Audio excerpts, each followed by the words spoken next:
সালটা ছিল 2022। আমি নবম শ্রেণীতে পড়ি। তখন আমার বয়স 15 বছর। আমার এক্সাম চলছিল।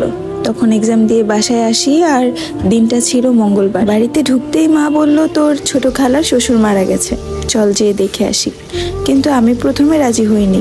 আমি বলেছিলাম যে মা, আমি যাব না, তোমরা যাও। তখন মা বলল, বাড়িতে একা কিভাবে থাকবি, চল।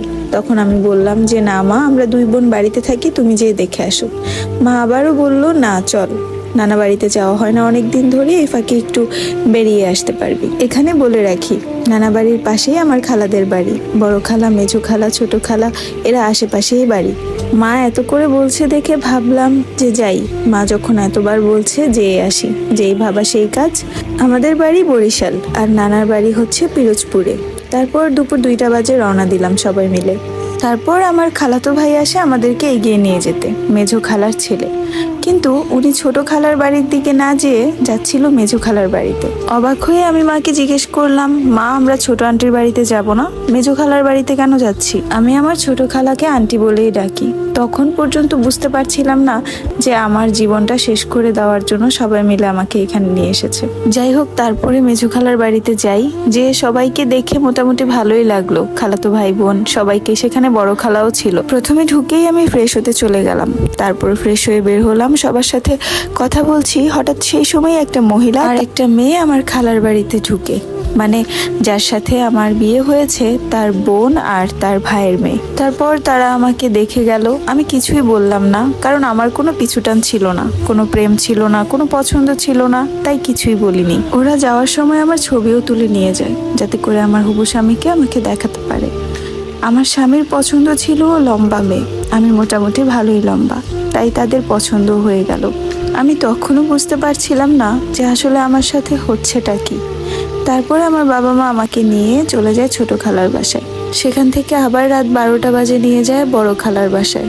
তারপর দিন সকালবেলা আমাকে নিয়ে আবারও মেজো খালার বাসায় যায়। সেখানে নাকি আমার হবু শ্বশুর আমাকে দেখতে আসবে। মোট কথা, শ্বশুর বাড়ির সবাই যায় আমাকে সেদিন দেখতে। তার 3 বোন, তার ভাবি, এমনকি সেও যায় আমাকে দেখতে সেই দিন।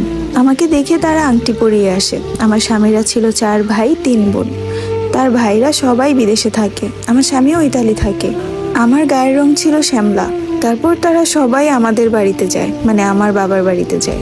দেখে এসে পরে শুক্রবারে আমাদের কাবিন বিয়ে হয়। আমার বিয়ের 2 দিন পর আমার শ্বশুর আমাকে একটা ফোন দিয়ে যায়। আমার শ্বশুর ফোন দিয়ে গেলেও আমার স্বামী কখনোই আমার সাথে ফোন দিয়ে কথা বলতো না। আমাদের বিয়েটা হয়েছিল আমার খালার বাড়িতে। আমার কোনো প্রয়োজনে যদি আমি তাকে ফোন দিতাম, সে ফোন ধরতো না।